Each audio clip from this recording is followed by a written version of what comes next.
De imediato, agradecendo a presença de vocês, eu passo a palavra ao Luiz César de Oliveira Lemes, que vai falar hoje sobre a missão de Paulo de Tarso. Boa noite a todos, muita paz, muita luz no coração de todos nós, e que a energia de Jesus possa se fazer presente no nosso meio, e que nós possamos, ao retornar ao nosso lar após a palestra, levar conosco essas bênçãos em nossa alma. Nosso tema de hoje é sobre a missão de Paulo de Tarso, um homem que deixou esse grande legado para a humanidade. Não fosse o Paulo de Tarso, nós não teríamos a doutrina cristã tal como ela é nos dias de hoje. Kardec, certa vez, perguntou para o Espírito de Verdade, e se ele fracassasse na sua missão? O Espírito de Verdade respondeu: Deus providenciaria outro. Mas vocês imaginem quantos séculos nós perderíamos de divulgação da doutrina cristã, caso Paulo de Tarso não conseguisse cumprir essa missão da forma que ele cumpriu. Primeiramente, nós precisamos analisar por que Paulo de Tarso, por que esse nome, por que Maria de Nazaré, por que Maria Madalena. Então, antigamente eles usavam, no tempo de Jesus, colocar o local de onde a pessoa tinha nascido, de onde ela era oriunda. E Paulo era oriundo de Tarso, da cidade de Tarso. Este aqui é um mapa que deixa bem claro qual é a sua origem. Nós precisamos, para entender a missão de Paulo de Tarso, fazer um pequeno resumo da sua própria vida, porque a sua missão ela não começou na conversão, quando ele teve a visão de Jesus. Ela começou já na sua infância, na preparação daquele homem, daquele grande espírito para aquela grande missão. Nós temos aqui um mapa dos domínios do Império Romano. Então, ali onde está a sede, que seria Roma, está escrito Itália. Hoje é o país da Itália, naquele local. E a cidade de Roma existe até hoje, né? E à direita nós vamos encontrar a Ásia Menor e a cidade de Tarso, aonde o Paulo de Tarso nasceu. Na época ele se chamava Saulo, depois nós vamos ver que ele mudou de nome. E ao lado ali, um pouco mais abaixo, está a Judéia, que era dividida de Judá, Samaria e Galileia, que formavam o país de Israel, a nação de Israel. E o Paulo ele conseguiu trazer a mensagem do Cristo em toda essa região aqui circunscrita, dominada pelo Império Romano, inclusive ali na Macedônia, na Grécia, naqueles lugares ali, onde ele encontrou bastante dificuldade devido à cultura grega, ela ser muito assim diferente, né, das outras culturas. O jovem Saulo nasceu em Tarso, onde viveu sua infância e parte da adolescência. Foi educado inicialmente pelos maiores mestres de Atenas, que, fugindo de perseguições políticas, fundaram universidades naquela cidade. Então, esses mestres, esses professores de Atenas, onde era o centro cultural do mundo naquele tempo, eles sofriam muita perseguição, do próprio Império Romano. Aí eles fugiram, a maioria deles fugiu de Atenas e foram se instalar lá em Tarso, que era uma cidade que não tinha tanta importância para Roma. Daí eles ficavam lá, fora do alcance, da garra do imperador. E fundaram essas universidades. E nesse ambiente é que o jovem Tarso se criou nesse ambiente de muita cultura. Ele falava aramaico, que era a língua cotidiana do povo hebreu. No dia a dia eles falavam aramaico. Inicialmente, de Abraão até o século V a.C., eles falavam hebraico. Porém, quando eles foram escravizados na Babilônia, eles assimilaram esse idioma, o aramaico. Então eles escreviam os textos religiosos em hebraico e falavam no dia a dia em aramaico. Então tem essa pequena confusão nas línguas deles. E também falava latim, que era o idioma romano, pois por nascer em território dominado por Roma, ele tinha a nacionalidade romana. E falava o grego, que ele tinha aprendido com os professores. Então ele falava praticamente 4 idiomas. Aos 15 anos ele foi estudar em Israel, onde se formou doutor aos 30 anos. Então ele passou 15 anos estudando em Israel. E o maior mestre que ele teve na Israel foi Gamaliel, né? Que havia 72 anciões que eram mestres em Israel. E Cristo, né, como já conhecia o espírito de Paulo, né, antes dele encarnar, preparou essas condições para que ele tivesse essa formação de caráter, né, que ele precisava ter depois na realização da sua obra.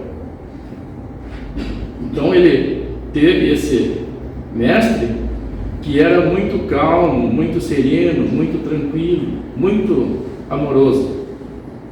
Inclusive Gamaliel, ele se converteu também ao cristianismo, antes de Paulo. Ele até revelou ao Paulo, numa conversa que eles tiveram, que ele passou a entender uma antiga profecia do Velho Testamento que dizia assim, que da terra prometida iria jorrar leite e mel. Daí ele passou a entender com Jesus o que significava aquilo, né? Que o mel seria o doce amor de Deus e o leite a leveza do Evangelho de Jesus. Ele passou a entender quando ele conheceu Jesus este significado. E ele era fariseu, né? Era doutor da lei, fariseu também. Era judeu da tribo de Benjamim, foi fariseu assim como seu pai. Então o pai de Paulo era fariseu, assim como ele. Tribo de Benjamim, existia 12 tribos em Israel, né? E o Paulo, ele fazia parte da tribo de Benjamim. Estudou com renomados rabinos, o maior deles, o Gamaliel. Ali repete, né? Falava aramaico e fabricava tendas, né? Então ele não se utilizava da religião para tirar o sustento da vida dele. Ele passou o ensinamento que após ele cumprir as suas tarefas, né, no seu serviço, é que era hora de fazer a pregação da palavra de Jesus. E que não é seguido hoje em dia, né? Com exceção da doutrina espírita, boa parte das religiões ditas cristãs vivem da pregação dos ensinamentos de Jesus. Era cidadão romano por nascimento, estudioso e inteligente, possuía vasta cultura grega, tinha uma visão ampla do mundo, era a pessoa certa para pregar o Evangelho aos gentios. Então os gentios eram todos aqueles povos que não processavam o judaísmo, eram considerados gentios. Resumindo, todos os povos, exceto Israel. E essa missão árdua que Paulo teve, né, levar o Evangelho de Jesus a estes povos, né, que é muito mais difícil, né, de ensinar essas verdades.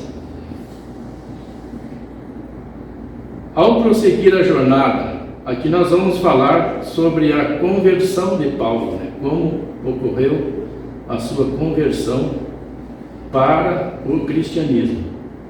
Ele estava, nesse momento, em perseguição a Ananias, né? Por motivo de vingança. O Ananias, ele havia convertido a sua noiva, né, ao cristianismo, e o Paulo ficou muito irritado com isso. Aí a sua noiva acabou desencarnando, e ele pegou e começou a perseguir os cristãos, inclusive o Ananias, principalmente o Ananias, né? Ao prosseguir a jornada, sucedeu que, ao se aproximar de Damasco, repentinamente uma luz do céu brilhou ao redor dele. E caindo sobre a terra, ouviu uma voz que lhe disse: Saul, Saul, por que me persegues? Então, essa figura aí era Jesus, né, que apareceu para Paulo, que naquele tempo era Saulo ainda, e se dirigiu a ele como Saul, Saul. Será que Jesus não sabia o nome dele? Ou se enganou? Né? Então, o nome de Saulo, ele foi dado esse nome em homenagem a esse rei, o rei Saul, que antecedeu ao rei Davi. Então era um nome muito comum no meio hebreu. Ele disse: quem és, Senhor? E Jesus disse: eu sou Jesus, a quem tu persegues. O Paulo, ele acabou caindo, né, da sua montaria. Esta imagem aqui aparece cavalos. É só um preciosismo nosso aqui, né? Mas segundo os estudiosos, não era cavalo. O cavalo não andava naquele deserto lá, em direção a Damasco. Seria camelo. Aí eu fui procurar no livro Paulo e Estevão. Lá aparecia a palavra montaria, não dizia o que era também. Então, vou ter que concordar com os estudiosos, né? E os companheiros que estavam junto deles, nenhum deles conseguiu ver a Jesus. Somente essa interação, ela ocorreu somente com Paulo. Eles viram uma luz clara e depois não viram mais nada. E o Paulo ouvia e falava com Jesus, né? E para um judeu, eles sempre pediam para que pudessem ver sinais para ter certeza que aquele acontecimento, que aquela pessoa vinha de Deus, que aquilo era algo divino. E Jesus, sabendo disso, provocou esse sinal para tocar em Paulo, para que ele realmente pudesse iniciar a sua conversão a partir daquele momento. E ele questionou, quando ele viu que se tratava realmente de Jesus, do Messias, ele disse assim: mestre, o que queres que eu faça?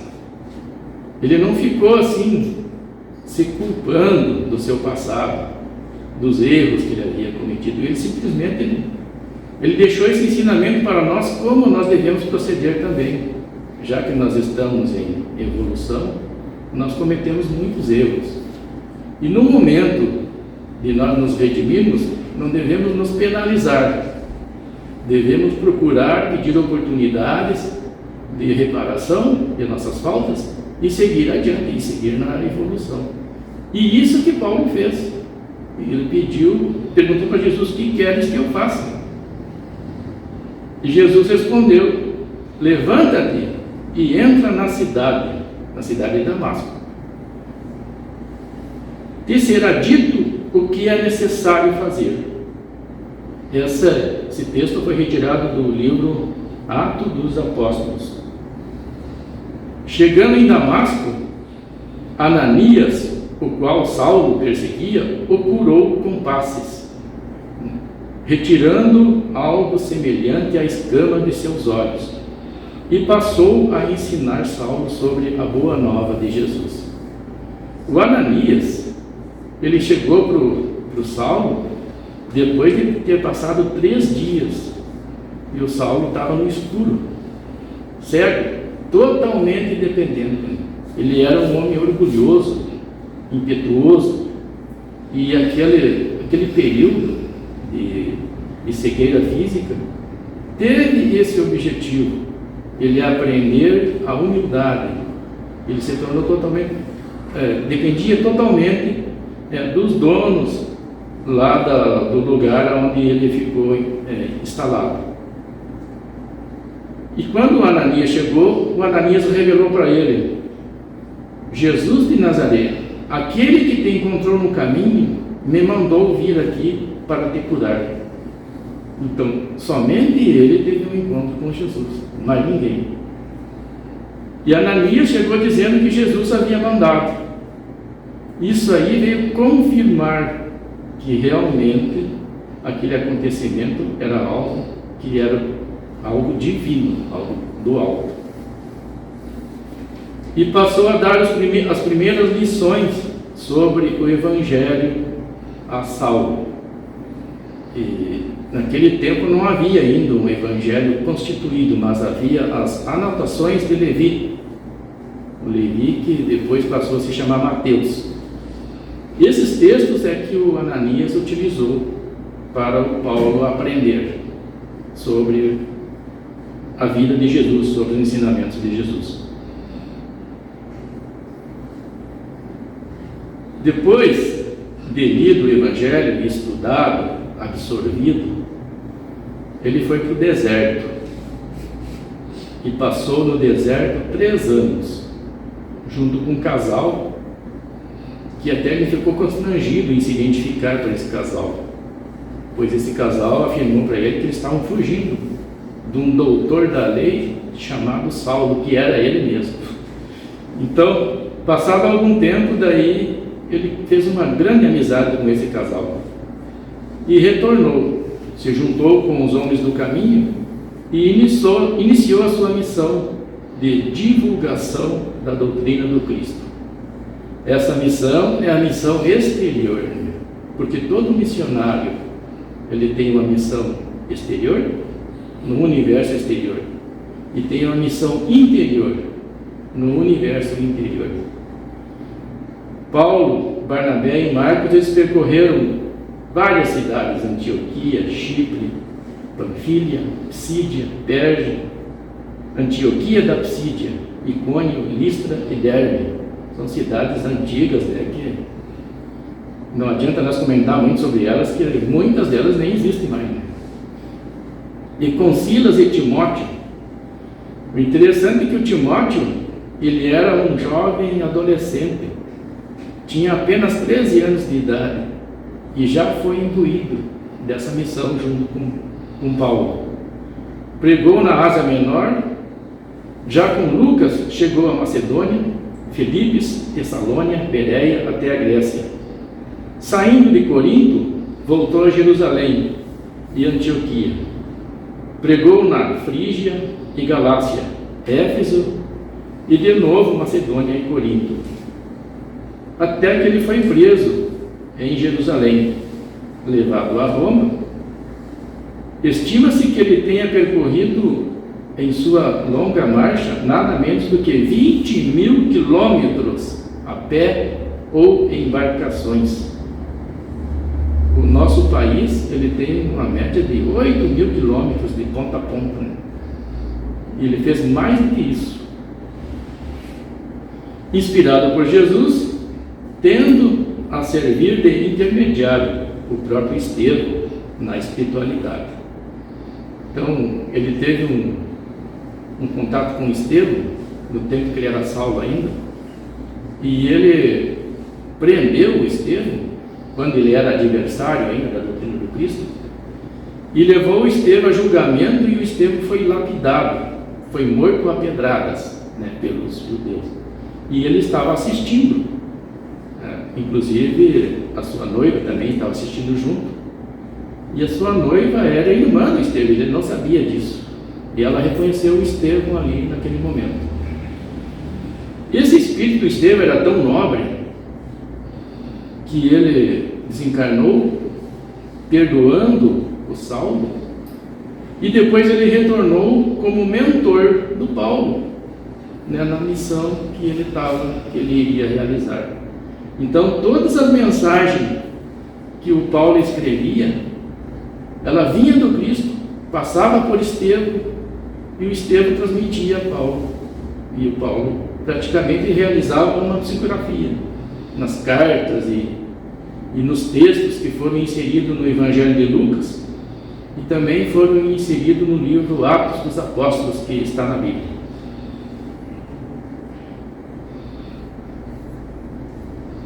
E Paulo, ele fundou tantas igrejas que ele teve um problema. Como é que ele ia dar assistência a esses lugares? Que começaram a surgir problemas, como nós aqui nas casas espíritas. Tem várias casas espíritas, cada uma tem uma particularidade e surgem problemas. Só que aqui cada uma tem um presidente, daí é resolvido ali mesmo. E como é que ele ia resolver o problema de todas essas casas? Jesus entrou em contato com ele e disse, através de Estevão: use os poderes do Espírito, não que atormentes. É natural que não possas assistir pessoalmente a todos ao mesmo tempo. Poderás resolver o problema escrevendo a todos os irmãos em meu nome. O valor da tarefa não está na presença pessoal do missionário, mas do seu conteúdo espiritual, do seu verbo, da sua exemplificação. Doravante, Estevão permanecerá mais aconchegado a ti, transmitindo-te meus pensamentos. E a partir daquele momento, então, ele passou a redigir cartas a essas localidades. As famosas epístolas paulinas, que são utilizadas em larga escala na Igreja Católica. Aqueles ensinamentos que estão nessas cartas, elas não são só da cabeça de Paulo. A maior parte são ensinamentos do próprio Cristo, que ele retransmitiu nessas cartas. E elas são no total de 13 cartas que ele escreveu para essas localidades. Escreveu epístolas, 2 aos Tessalonicenses, em Corinto, no ano de 52 e 54. Primeiro aos Coríntios, de Éfeso, em 57. Segunda aos Coríntios, de Filipos, em 57. Aos Gálatas e aos Romanos, de Corinto, em 57. Aos Filipenses, aos Efésios, aos Colossenses e a Filémon, de Roma, em 62. Aos Hebreus, em 63 ou 64, que os estudiosos ali não sabem muito bem. Da Itália, primeira a Timóteo, em 64 ou 65, a Tito, em 64 ou 65, e a segunda a Timóteo, em 66, de Roma. Elas tinham as características, cartas escatológicas, que eram cartas que enfocavam os acontecimentos futuros, a implantação do reino de Deus na terra. Então ele fazia esse. Algumas cartas tinham essas características, outras cartas soteriológicas enfocavam aspectos da salvação e justificação em Cristo. Justificação era o termo antigo utilizado para purificação ou santificação, que é o termo que nós usamos atualmente. Cartas cristológicas, essas foram escritas na prisão. Enfoca o caráter e obra de Jesus bem definidos. Essa imagem aqui é de um filme de Paulo de Tarso, que ele passa o filme inteiro dentro da prisão, escrevendo as cartas e o Lucas fazendo contato com ele. Lucas ia até a prisão secretamente, fazia contato com ele. Cartas eclesiológicas contém instrução a respeito da igreja local, administração e as atividades a serem realizadas. E dentro de seus ensinamentos, ele deu bastante valor a essa missão interior dele que eu havia falado. Nós também devemos ter essa preocupação. Existem as realizações exteriores, mas essa transformação interior é de suma importância para que o espírito realmente consiga atingir esse patamar de iluminação e de felicidade. Essa frase, combati o bom combate, acabei a carreira, guardei a fé. Então ele estava falando desse combate interno que ele realizou, nessa transformação, que a doutrina chama de reforma íntima. Nós falamos muito em reforma íntima, né? E o Paulo usou essa expressão, o combate interior. No caminho evolutivo, há combate e bom combate. No combate, visamos aos inimigos externos. No bom combate, dispomos-nos a lutar contra nós próprios, aos sentimentos de qualidades inferiores que nos deprimem a alma. O combate chumba-nos o coração à crosta da terra, em aflitivos processos de reajuste na lei de causa e efeito. O bom combate liberta-nos o espírito para a ascensão aos planos superiores. Então, quem são os nossos inimigos interiores? É as nossas imperfeições. Elas nos produzem muito mais mal do que algum perigo que vem de fora, tanto de espíritos obsessores, de influência de espíritos obsessores, ou com nossos irmãos encarnados, que nós taxamos como adversários, que na verdade não são só nossos irmãos, que estão no mesmo processo evolutivo. O Paulo de Tarso ele andara em combate até o encontro pessoal com Cristo e passou a viver no bom combate. Aí ele mudou bastante, desde a hora da entrevista com o Mestre, e deixou a encarnação na condição de verdadeiro triunfador. E ele fez uma abordagem também muito boa, é sobre o amor, que até hoje ela é utilizada em cerimônias de casamento. Essa abordagem que ele fez, pois ele compreendeu que Jesus estava transmitindo à humanidade o amor puro, o amor verdadeiro, que é muito difícil nós desenvolvermos dentro de nós. Nós conseguimos desenvolver muitas vezes ramificações desse amor, mas não esse amor puro cristalino. Mesmo que eu fale todas as línguas dos homens e dos anjos, se eu não tiver o amor, serei apenas um bronze que ressoa, um símbolo que retine. Então a pessoa pode até falar palavras bonitas, né? Palavras de amor, mas se ela não tiver no coração dela, ela se assemelha a isso, apenas um símbolo que faz barulho. Ainda que eu reparta todos os meus bens entre os pobres e deixe então o fogo consumir meu corpo, nenhum proveito tiro se não tiver o amor. Novamente ele valorizando, né, esse sentimento que por necessidade nós precisamos desenvolver.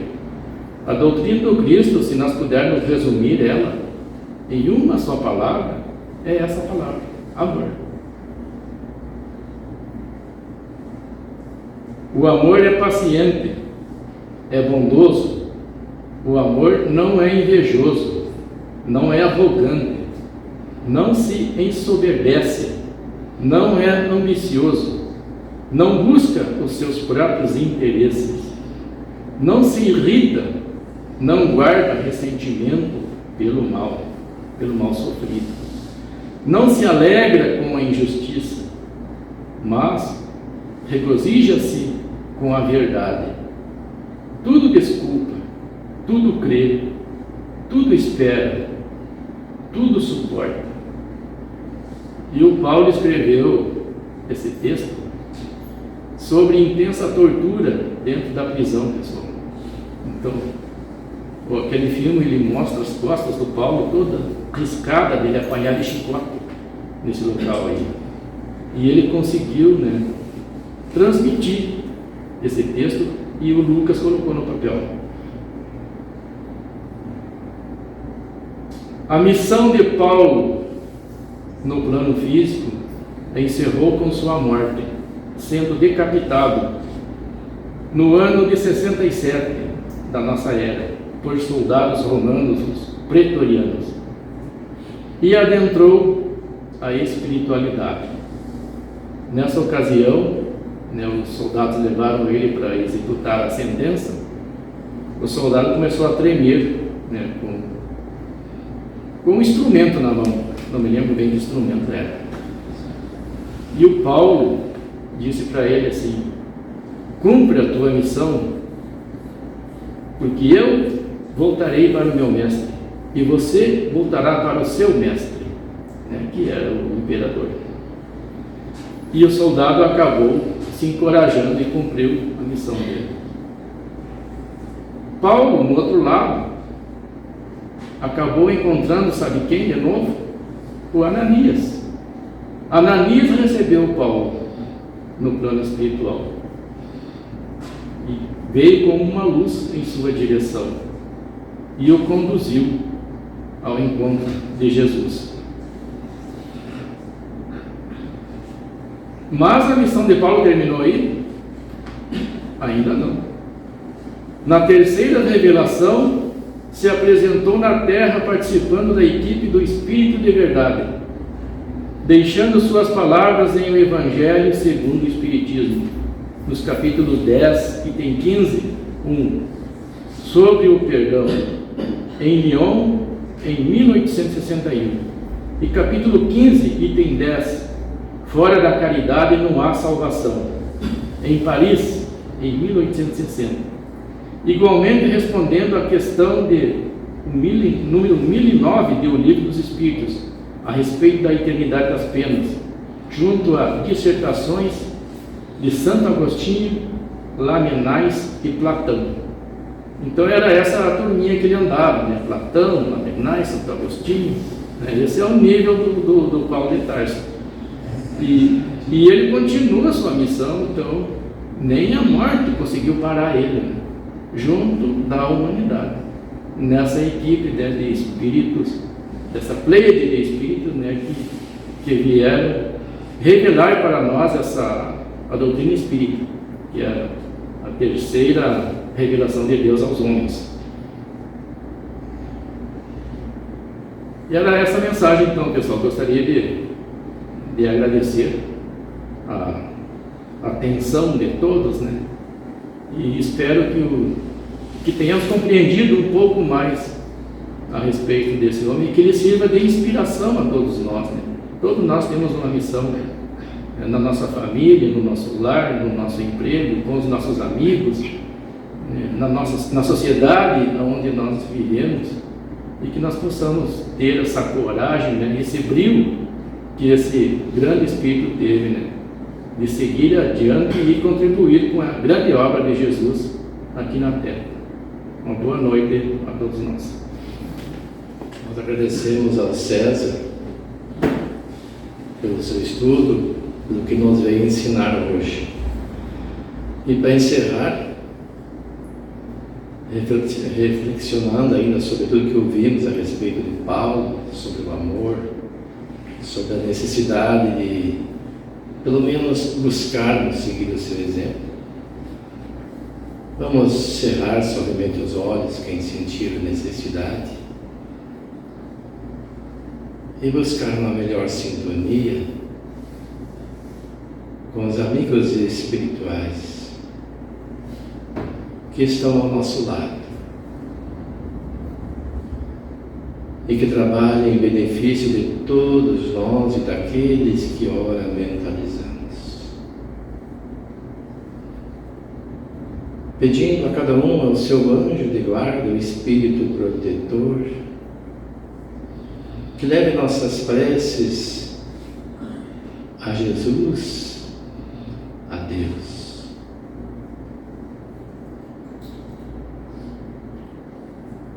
Numa rogativa de que possamos nós ter força suficiente para, reconhecendo em nós nossas fraquezas, não nos julgarmos injustiçados ou desgraçados, mas nos reerguermos e, assim como Paulo, naquele momento ainda Saulo, dizer: Senhor Jesus, que queres que eu faça? Agora que reconheço os meus erros, que andei por caminhos equivocados, que queres que eu faça para reparar os erros que até então tenho praticado? Sabemos que Deus nos dará oportunidades inúmeras de fazermos o melhor.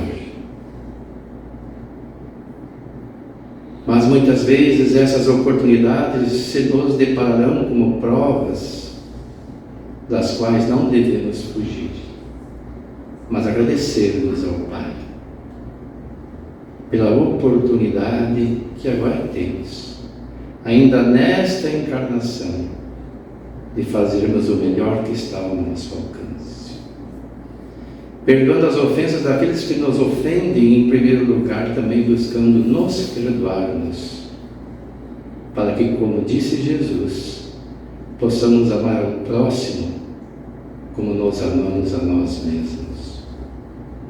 Que possamos desenvolver o alto amor verdadeiro para amar o semelhante, da mesma forma como o desenvolvemos por nós, este amor. E espelhados no amor de Paulo, possamos reflexionar nas suas palavras e buscar vivenciá-las no dia a dia, olhando com mais amor ao semelhante, compreendendo que somos todos espíritos ainda atrasados, imperfeitos é certo, mas todos, sem exceção, com todas as virtudes latentes em nós, e dentre elas a mais importante, o amor. Assim, em nome de Deus e de Jesus, encerramos mais uma tarefa de divulgação da doutrina espírita esta noite, pedindo que as mesmas bênçãos até agora recebidas se mantenham aqui presentes nos trabalhos que virão a seguir. Que assim seja.